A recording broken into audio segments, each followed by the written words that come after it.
Hello, and welcome to my take, and welcome to the fifth video in my House of the Dragon Season 2 review series. If you'd like to catch up on the previous episodes in this series, then the links to which can be found either on your screen now or in the description below.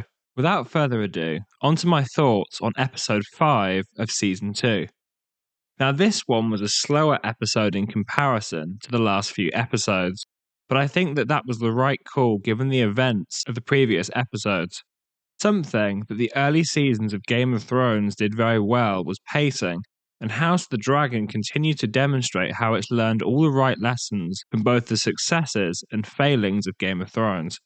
After such a dramatic battle in the last episode, as well as some major plot events occurring in that battle, it makes sense for episode 5 to be a tad slower to allow the events to sink in with the audience.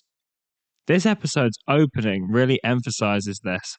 Firstly, by showing us Corlys Velaryon and Rhaenyra's grieving over the loss of Princess Rhaenys, before then switching to show us Sir Criston Cole and company parading around the head of Meleys, Rhaenys' dragon. I really liked how this moment went unexpectedly for Cole, with him thinking that this move would be a demonstration of their victory, and by extension, a way of convincing the people of King's Landing of Aegon's rightfulness to rule.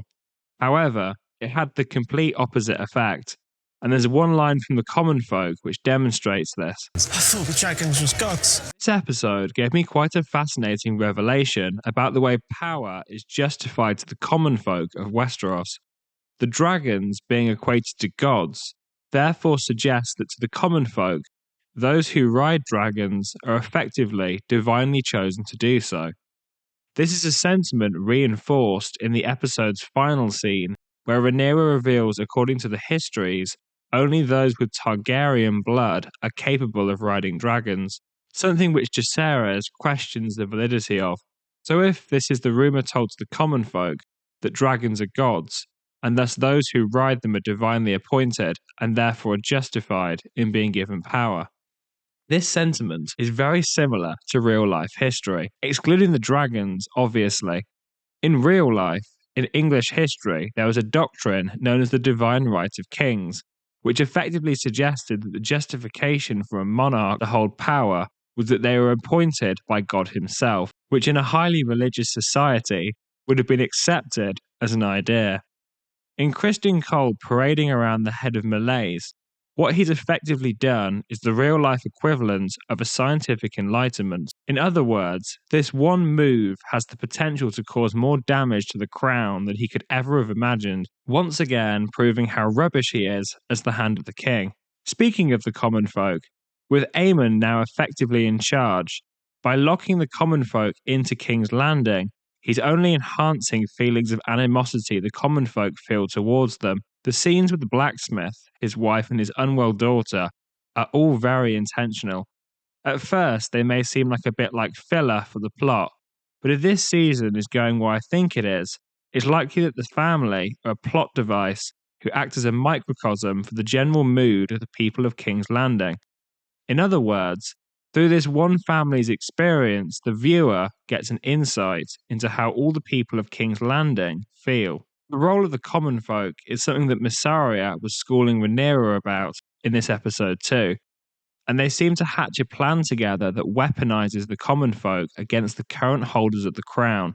Obviously, this plotline has only just started, but for now, we know that it involves one of the maids who was assaulted by Aegon in Season 1 and popped up again as a waitress in a tavern in Season 2. This episode was also a big one for Daemon.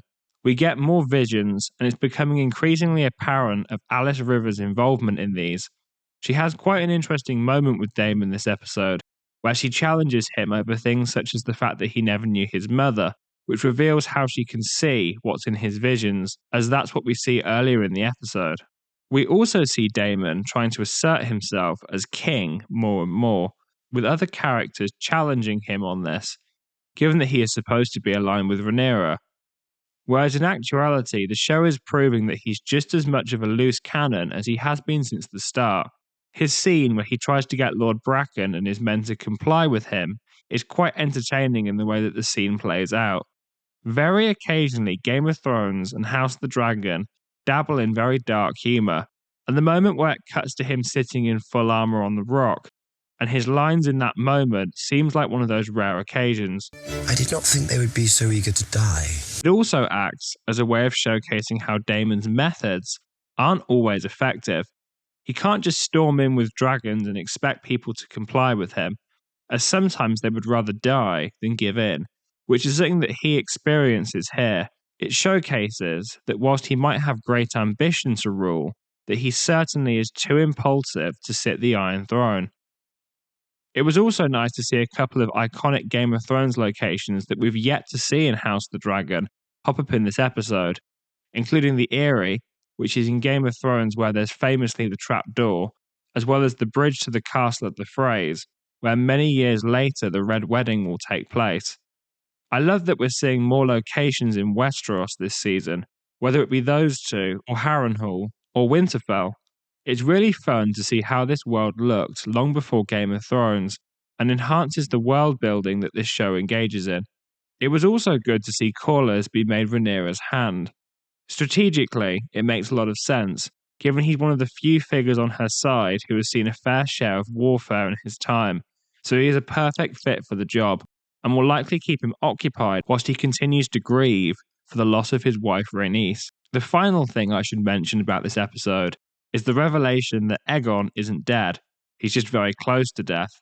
It will be interesting to see whether he will or won't pull through, and particularly if he does, the inevitable power struggle between him and Aemond will be interesting to see, and would divide their side even further if so. Alicent being deposed from power through Aemond being made regent is another significant moment in this too. Only a few episodes prior, the figures trying to keep stability in the realm were her and her father Otto, with both removed from leading roles in the power structure. Under the incompetent Criston Cole and the impulsive Aemond, things are likely to get far worse going forwards, which is bad for them, but great for us as it makes for a great story. As predicted, Criston was scarred by his experience of dragon warfare, and it is seemingly making him want to be more aggressive in future battles, and more keen to use Aemond and his dragon Vhagar to dominate the battles to come. Overall then, a solid episode, which is a great follow-up to last week's super intense action-packed episode, with its slower pace enabling some interesting themes and consequences of prior events to be explored. This episode was directed by Claire Kilner, a regular director on this show, having worked on episodes 4 and 5 of Season 1, as well as Episode 2 and this one of Season 2, and she did a great job with this episode. That's pretty much all I have to say for this one. So if you've made it this far, thank you so much for watching, and stay tuned for more House of the Dragon content coming soon. Thank you.